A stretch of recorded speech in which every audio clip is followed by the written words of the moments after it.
You know, it's fascinating how canaries were once used in coal mines to detect dangerous gases before they became toxic to the workers. And in some ways, neurodivergent individuals serve a similar role in the workplace, with an ability to detect toxicity and other issues long before others do. In this episode, I had the privilege to chat with the esteemed Dr. Ludmila Praslova, where we will discuss how issues in supporting neurodivergent individuals in the workplace may be a telltale sign of larger issues, and how neurodiversity informs more inclusivity, dignity, and belonging in the workplace.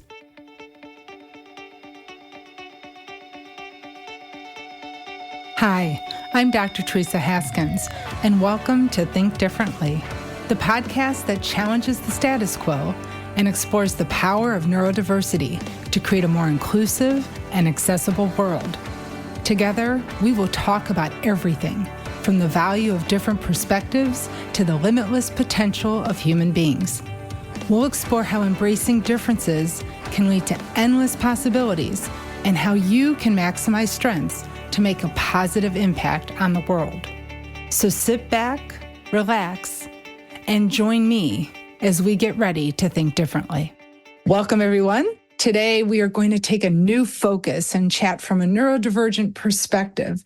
And I'm really excited because we're going to look at both the lived experience and the intentional research that's informing meaningful change towards realizing neural inclusion in education and the workplace. Joining us today is Dr. Ludmila Praslova. She's a professor of organizational psychology at Vanguard University of Southern California. She's a neurodivergent advocate and, maybe most exciting, the author of the upcoming book, The Canary Code, a guide to neurodiversity, dignity, and intersectional belonging at work. Dr. Praslova is known for her contributions to supporting global talent diversity and making meaningful change to support and promote neurodiversity. Thank you for joining us today, Ludmila. I'm so excited to have you here. I'm thrilled to be here and grateful for the opportunity to chat with you. And I've just been so excited to get you on the show because you're so busy, and I've been reading your work for just years. And what I'd really like to start our conversation with today is really for you to share a bit about what initially drew you into the field of diversity and inclusion and how your personal experiences are really influencing your work. I don't remember never being interested in diversity. It started with national level differences, global cultures, and that's where I've been working since college. So I've been in this field of diversity for a very long time. But then I started noticing not just, cultural differences or gender, but many intersectional injustices. So organizations will pay attention to one dimension of diversity, but not to the others. So they will have attention on culture, but not on gender, but not disability, and on and on. So I started noticing those intersectional injustices before the word intersectionality was there. And I started thinking of how can we create organizations that are inclusive of all the different aspects of humans, not just one or the other or a few, because that still leaves many people behind. So many years then after I started my career in global diversity, and then I got a PhD in industrial organizational psychology, trying to figure out how to make organizations more inclusive. And I did all kinds of other things, teaching and working with organizations.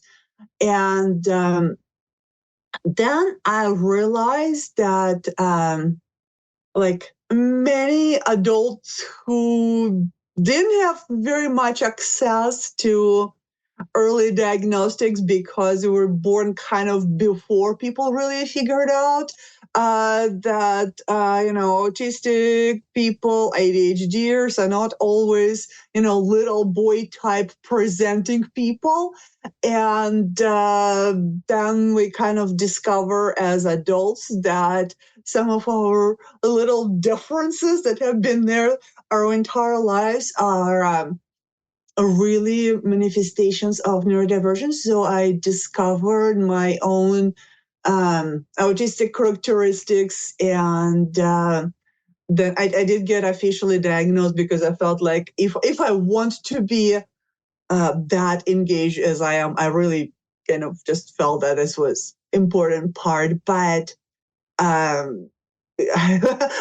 self-diagnosis was valid for quite a while before I got to that point too. So I think many people just do just fine with their self-understanding for their purposes. So I don't insist on on official diagnosis. That's what I felt I needed.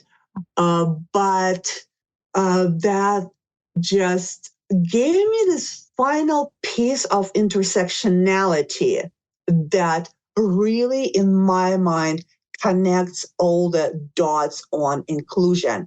Because when we start thinking about diversity on the level of nervous system, wiring, emotional intensity, cognitive differences, that really gives a key to more inclusion. If you think about inclusion as a safety net, if you think about, national cultures, gender, those are very large differences with a lot of open air between them. And then you add other things. So let's say you could add ethnic differences, and you can add something else. So the net becomes a little bit tighter.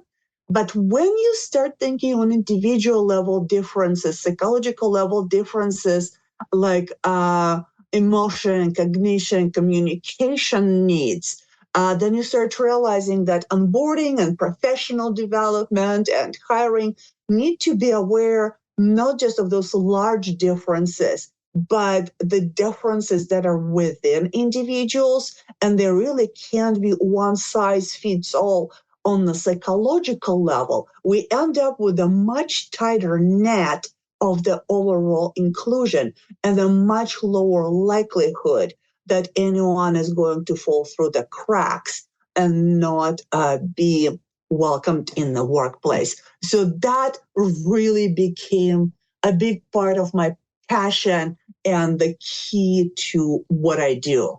I love that. And I love how I feel that neurodiversity, I've been saying, and I think you agree, I know you agree, but that I think it's the key that's going to unlock a lot of the areas that have been blockers in terms of achieving diversity in other areas. Because other areas, it was often like overcoming prejudice and stigmas. But when we think about neurodivergence, how we communicate, the needs that we need to have entry into the workplace, it's actually different. It's not like a perceived difference because of a gender or racial difference, but that we process information differently. The communications and structures we need might be different. And when you actually start building these cultures, right, that focus on that individual differentiation construct, I think then it starts expanding opportunities.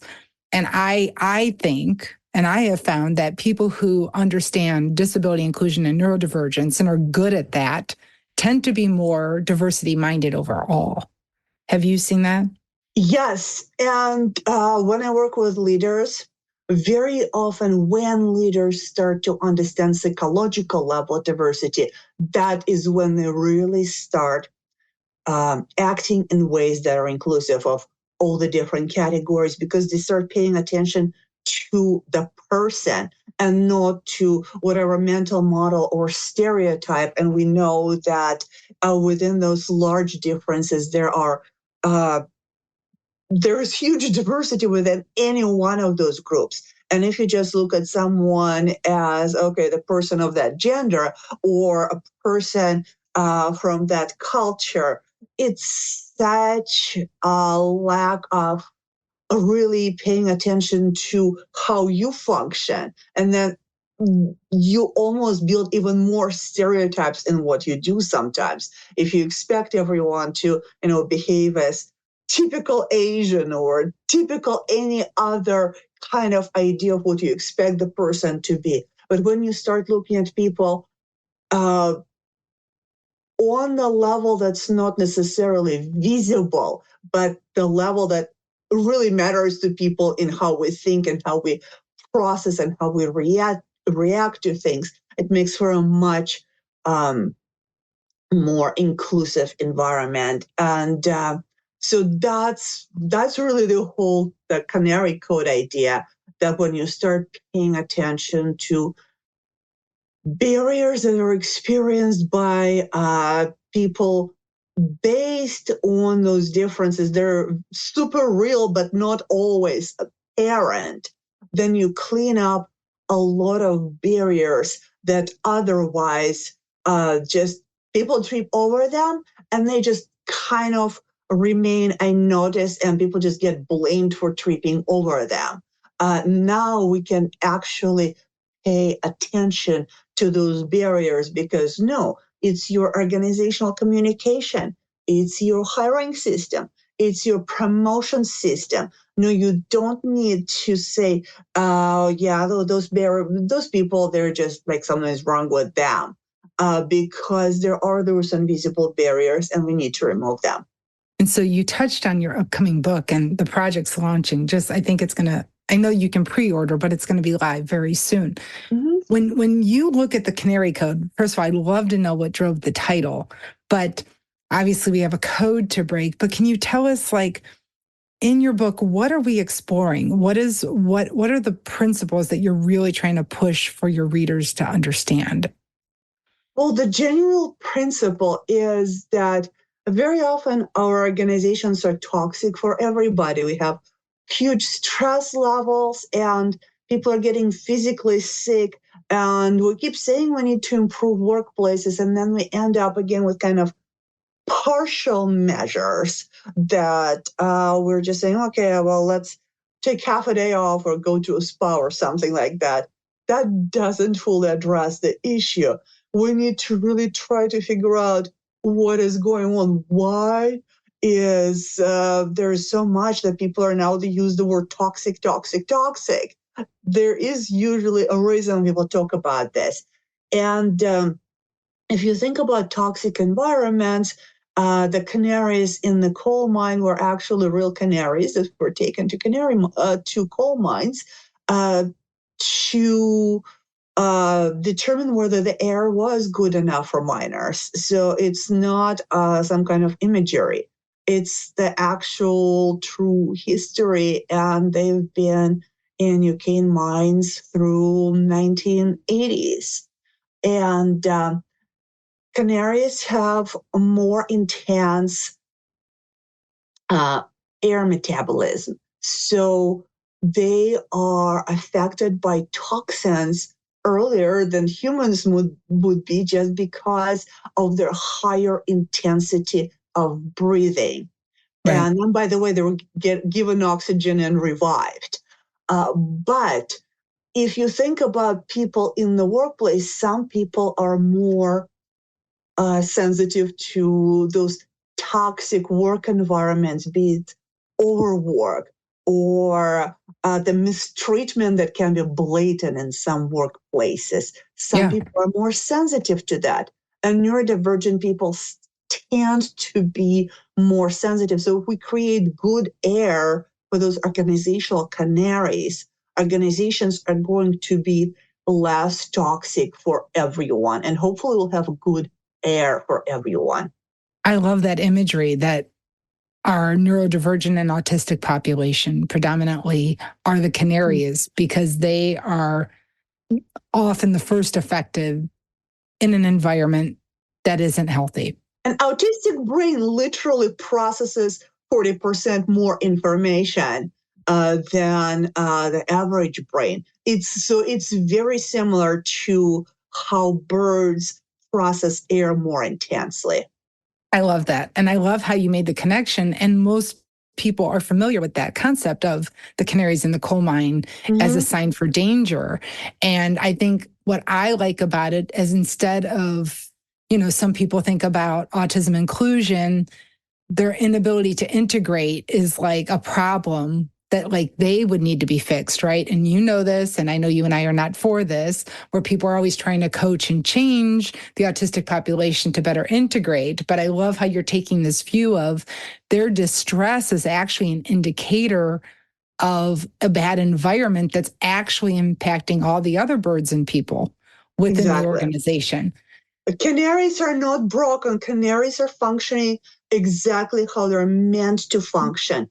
And research does show that when you just focus on changing autistic people and don't change organizations, skills improve, but inclusion doesn't. And employment outcomes don't. Because as long as organizations remain toxic, all the talk about inclusion and trying to coach autistic people to be something we're not, it's a misguided approach. We need to clean up organizations. It really is.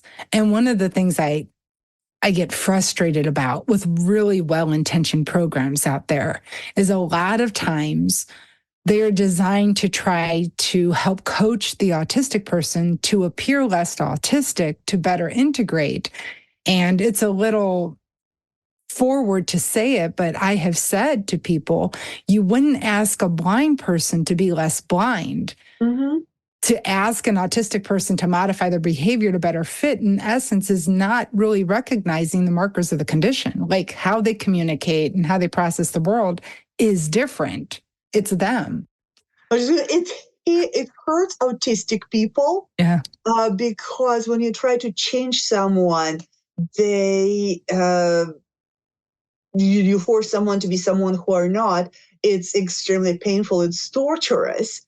It doesn't work because it's on the level of your biological wiring. So it takes all your energy to maintain this facade. But it's also not healthy for organizations in the long run because it perpetuates exclusionary environments. So you keep trying to force people into exclusionary environments, and they really should not be like that because those exclusionary environments are also hurting everyone. Right. And we see that when people get it right or get it better or closer to right, everybody reports like better engagement, higher productivity. And I always try to tell folks, it's not just because the autistic person is there. When people are happy and motivated and accepted, they are more productive. Like that's a team effect. And I think it's a benefit that I think, businesses are about money and production, right? And while we don't want to sell things, happy employees tend to be healthier employees, tend to be more productive employees. Like that's a good thing. It absolutely is a good thing. And I do have a lot of opinions on business case too, but definitely when you are trying to create environments that are productive, environments where people are miserable do not make sense. And some people do have this misguided idea that if you create a lot of anxiety, productivity is going to go up. It can only work for a very short time for physical productivity, but then again, you burn people out. And for mental productivity, it doesn't work, period, because it interferes with our higher level cognitive functioning. So those high stress organizations that rely on cognitive productivity, they just literally doing the opposite of what actually does help productivity if they are thinking that a fear-driven organization can be a productive organization. Right. Like you said, fear can incite movement for a while, but it's not sustainable. It would be like running on adrenaline constantly. It's not a good fuel for any kind of productivity, performance, other than running away from a bear. If that's kind of an organization you want to create where people are constantly running away from bears and can focus on anything else, then it makes sense. But I think mostly this is not kind of organizations that people envision. So fear is not a fuel for human productivity, but enjoyment, desire to be creative, desire to contribute because you are in a group where people value each other. That really is the fuel that can help creativity, innovation, and eventually those outcomes. Right. And like, who wouldn't want to work there? Exactly. We touched on it, and we don't have to go there, but not big fans of the business case for neurodiversity. And I agree with that. But we are trying to get organizations to buy in. And so when I think about it, I think more of the barriers are aligned to like misconceptions that and the challenges that are perceived. So can you share some of the misconceptions and challenges you've encountered with organizations and how you help them address those concerns so that they're willing to go to that next step? Yes, and I've written about some of them. Some of my kind of biggest pet peeves is occupational typecasting. The people keep asking which occupations and jobs are suitable for neurodivergent people, or specifically for autistic people, for dyslexic people. What kind of jobs can they do? That greatly limits all kind of opportunities because you don't ask the question what jobs women do, or at least you shouldn't have been for quite a while, since people figured out that this is not an appropriate question, because really people have all kinds of abilities in all kinds of areas.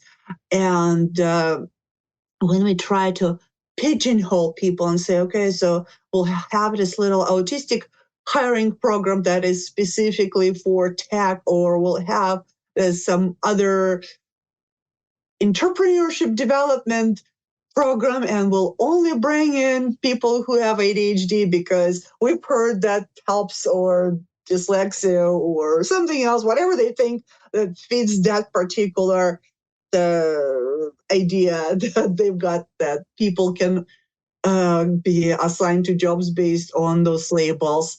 That is just so terribly limiting and terribly unfair to people who have really all kinds of interests and all kinds of abilities. And this occupational typecasting very much limits opportunities for people whose abilities do not align with a stereotype for that particular label. And that leads me to the second thing, the special programs. The special hiring programs, they are not going to solve those ugly unemployment numbers for neurodivergent people. They might help some people, but it's always going to be a relatively low number. And it's, I think a couple of years ago, it was maybe 1,500 in the US, and now it's maybe like 2,000 in the entire US. It's nothing compared to how many people are still struggling with unemployment and underemployment despite their high levels of talent, which is why I was talking about autism employment paradox, talented people and huge unemployment levels. And this narrow programs with usually very narrow sets of jobs, again, usually tech, a few other things, but for the most part, it's tech, and they'll hire me, I don't know, 10, 15, 30 people is a big program. So it's a drop in the bucket. And another problem with those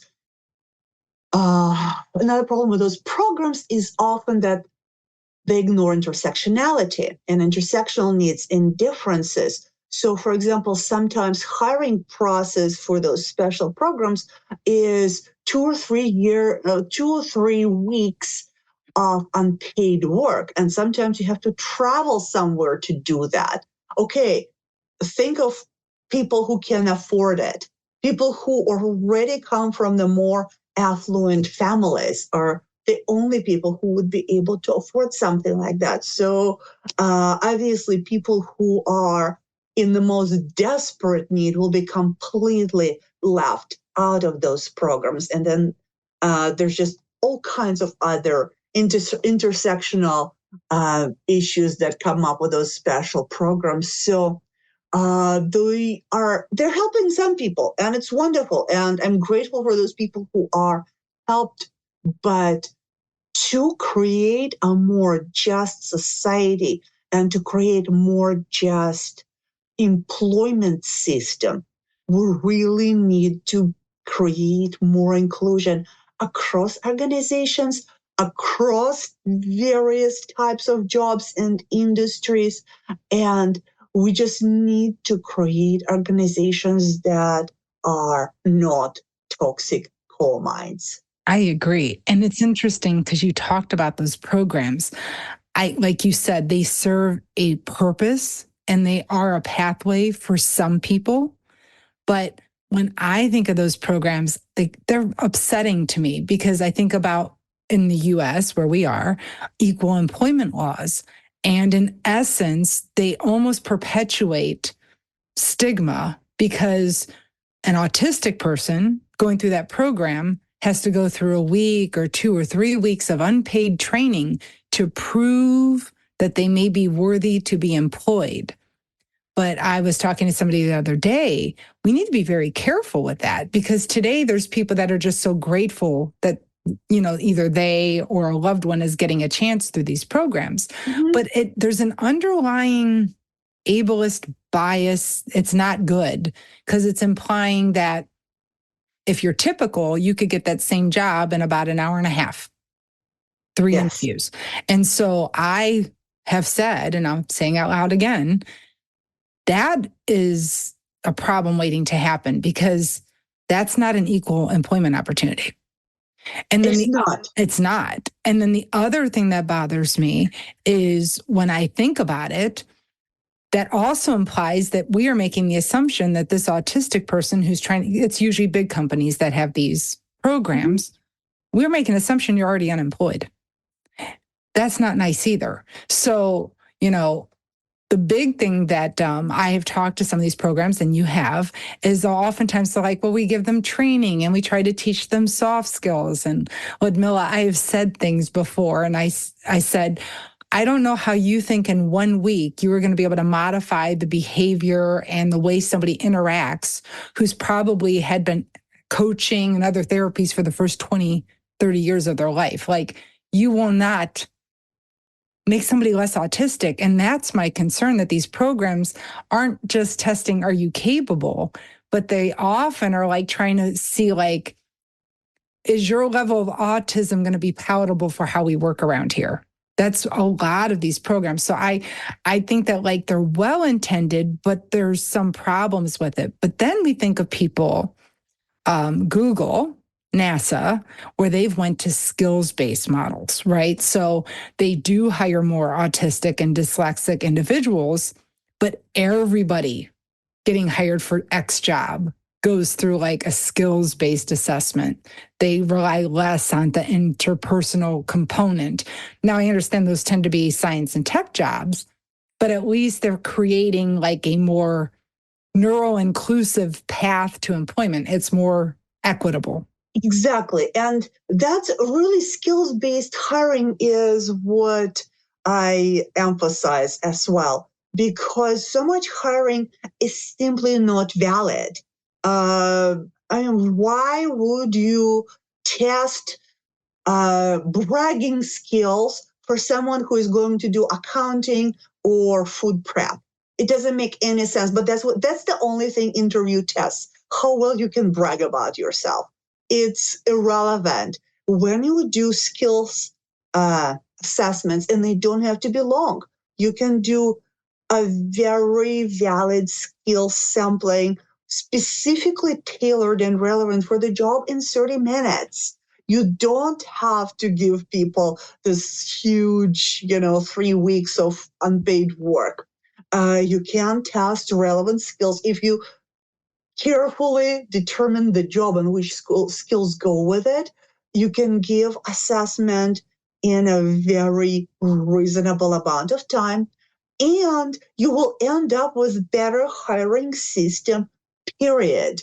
There is no need to invent something separate and unequal for some groups, because you really are going to have something that just works for good selection for this particular position. And if autistic people have those work-related skills, wonderful. If dyslexic people, if any other neurodivergent people have skills for that particular job, why do we have any kind of special program, and especially trying to modify who people are? And I want to double down on what she said, folks. Separate and unequal programs. And when we say it out loud, and if that doesn't sit well with you, that's a good feeling, because that's exactly what we're working towards fixing, creating those pathways. So I know that you have tons of examples. I know that there's organizations that want to get it right. A lot of them lean on awareness and training. But how do you really approach helping organizations? They're like, we want to get this right. We want to be more neuro-inclusive. What seems to be the best first step for organizations to take? Like, where do you start with them?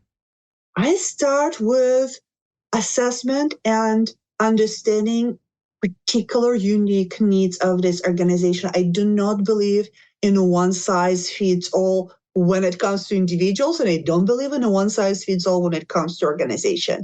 I am first and foremost a cultural psychologist. That's my origin. I know that the same intervention is not going to work within different cultures. So we need to understand particular culture of the organization, particular issues that they struggle with, and then we just do audit of their needs. And each organization very often has specific pain points. And I like systemic inclusion. If you read anything I write, I'm all about systemic inclusion and addressing everything from hiring to leadership pipelines. But when you come into organization, there is very often a pain point. It could be their training that just burns people out and is not meant for anyone's brain, not just for neurodivergent brain. Very often it's their promotion program that leaves many people bitter and angry because there is so much perceived unfairness and favoritism, and who knows what reasons why people get promoted or not promoted.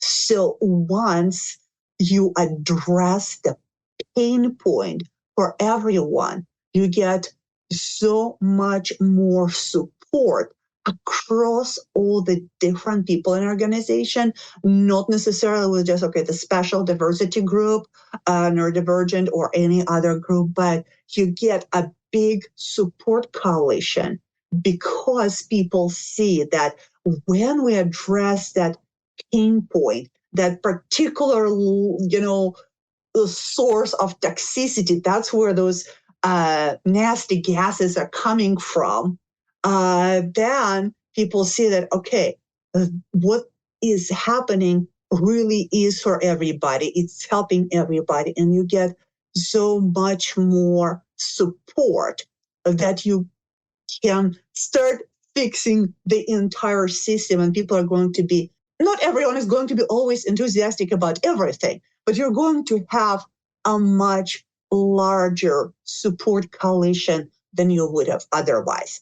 There is a caveat. Some organizations are more hierarchical and top-down than others. And there are sometimes organizations who decide, we're just going to have this executive decision and ram things through. The problem, of course, is then everything kind of hinges on that particular leader. Mm-hmm. Anything happens to them, they change their mind, they leave, whatever. The entire system can crumble very often. So really creating organizations where there is a multi-level understanding and kind of universal understanding that we're creating an inclusive culture rather than a set of pronouncements. To me, it makes more sense. I tend to be very non-hierarchical and egalitarian in my thinking, and organizations typically do have smoother transitions when there is a slow building of coalition. Something that's done top down can be kind of effective for a while, or it can appear effective, but there are not many examples of lasting change when it's just top down. If you create a change where a lot more people see the point and understand that the change addresses all of their pain points, you tend to create much deeper and more lasting change, even if in the beginning it takes a tiny bit longer. It's a bit longer. So trying to cram a whole other book I want to write into like 2 minutes. But it's an interesting thing because you and I know a lot of people will reach out and say, educate our people on this. We need more awareness. And I do agree, awareness, like you have to know of a problem before you're willing to solve a problem. So I think there is value there. But I think that some organizations think, well, I told you it was a problem and I gave you some resources and they're not doing it. Do you see that? So one of the things you called out is that the solve has to be specific. And I do think a lot of organizations are like, oh, well, Microsoft did this, so we're going to duplicate it. And so I think that's where A, we might be seeing problems. And then B, they're like, well, we gave them information. They should be aware that what they should be doing. And then things continually fall flat. I think that neurodiversity is harder than some of the other disability inclusive initiatives that came out through accommodations. Because for me, and I think you were saying this too, I don't want questions ahead of time or just like an accommodation in the process. Neuro inclusion really requires a shift in culture and a people mindset. Are you seeing more organizations understanding that it really has to we have to get into how we're interacting with each other and that it's not just an accommodation we can throw at it? Yes. And I have some very interesting examples now where people are starting to think more broadly.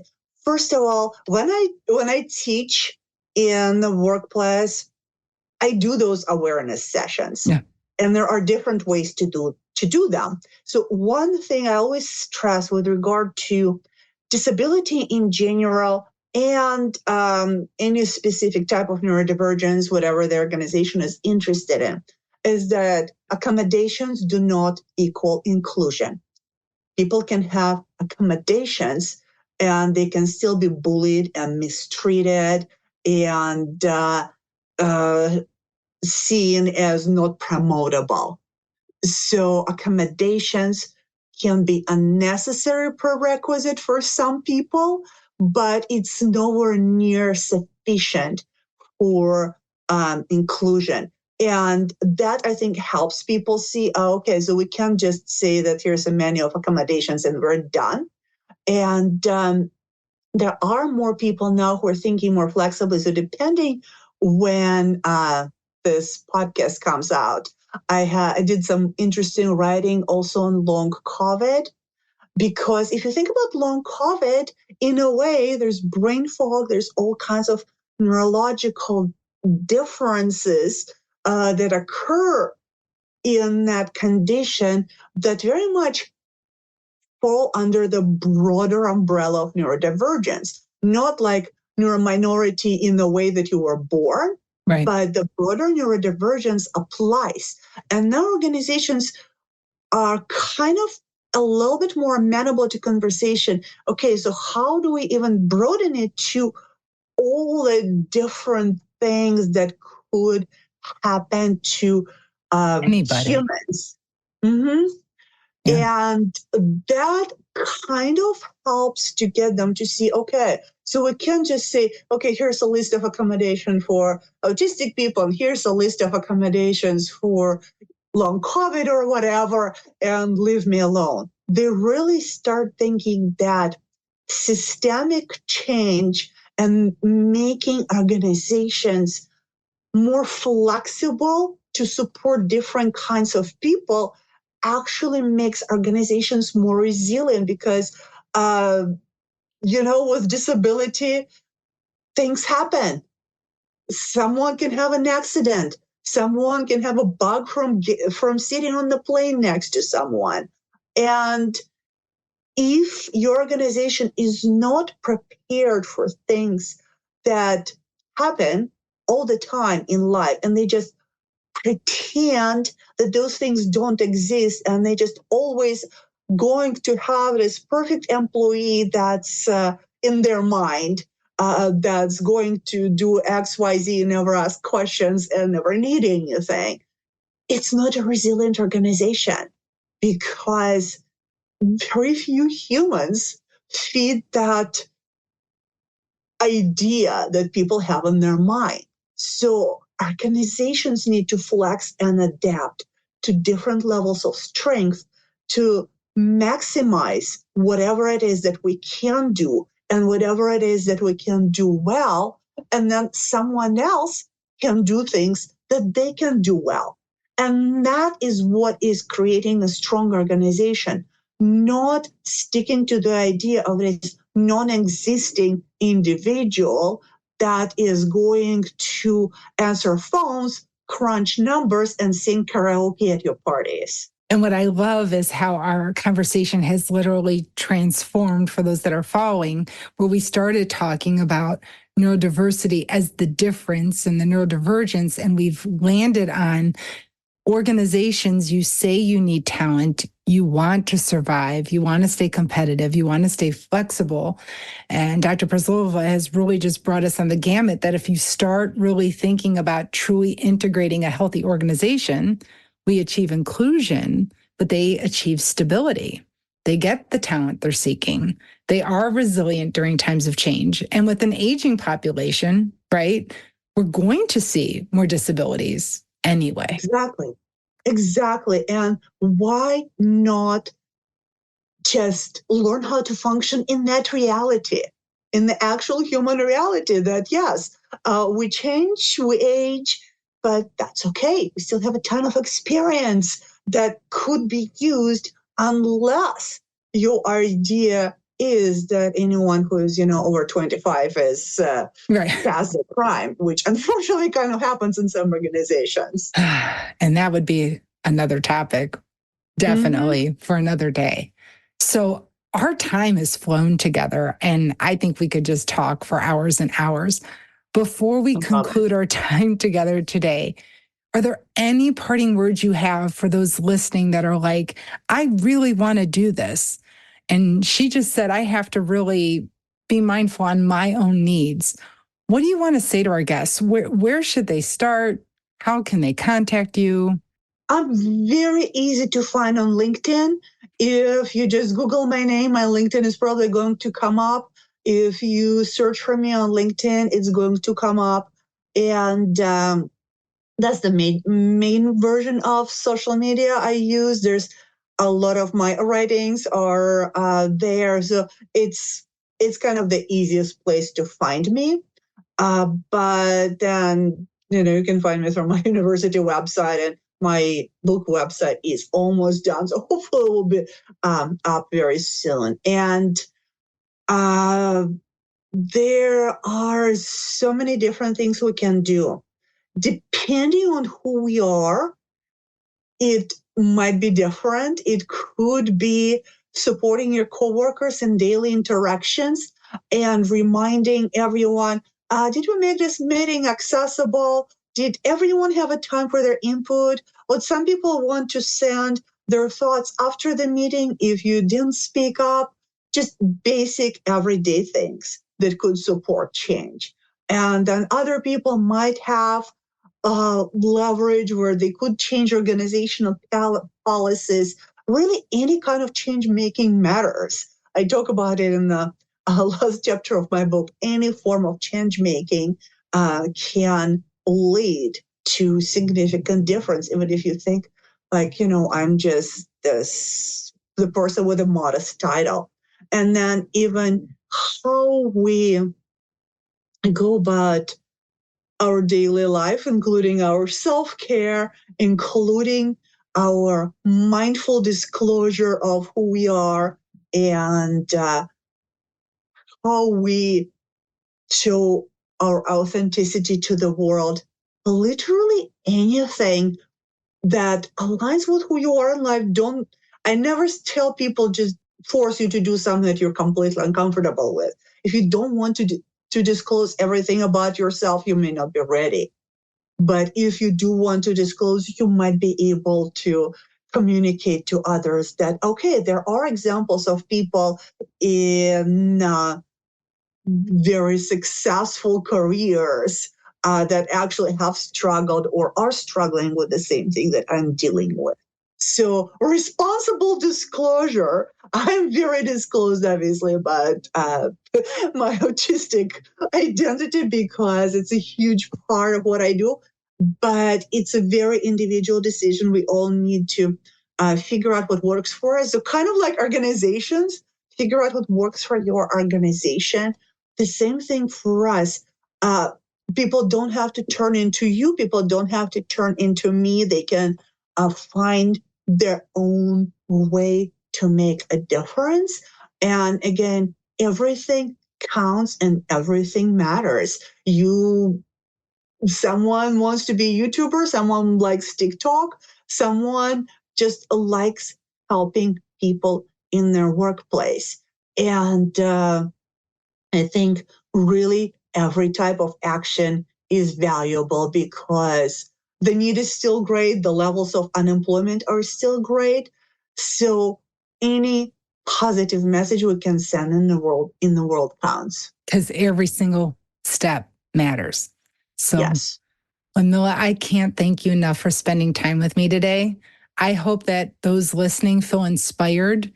Just speaking up for yourself or a coworker, that also brings big change because it's going to take an army of us to realize the change that we're all seeking.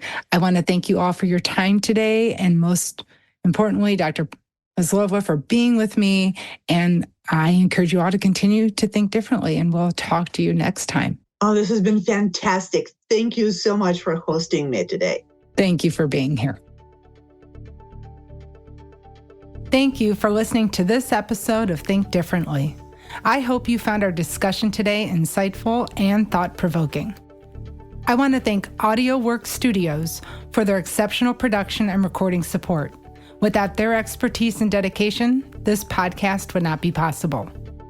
If you enjoyed this episode, we encourage you to share it with others. Your support helps us to reach new audiences and promote neurodiversity in our world. Also, be sure to subscribe to this podcast on iHeartRadio, Spotify, Apple Podcasts, or your favorite platform so that you can stay up to date on the latest episodes. We look forward to seeing you again soon on Think Differently.